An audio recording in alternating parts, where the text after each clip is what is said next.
Welcome to Techie Dialogue.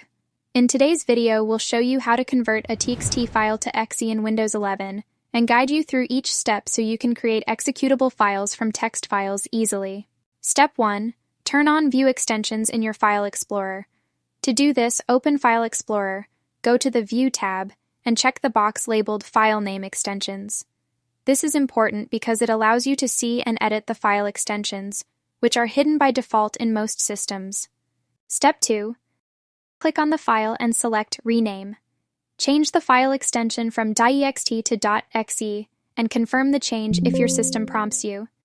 This step is important because the .exe extension allows the file to be recognized as an executable program. Step 3. Test the newly created .exe file by double-clicking it.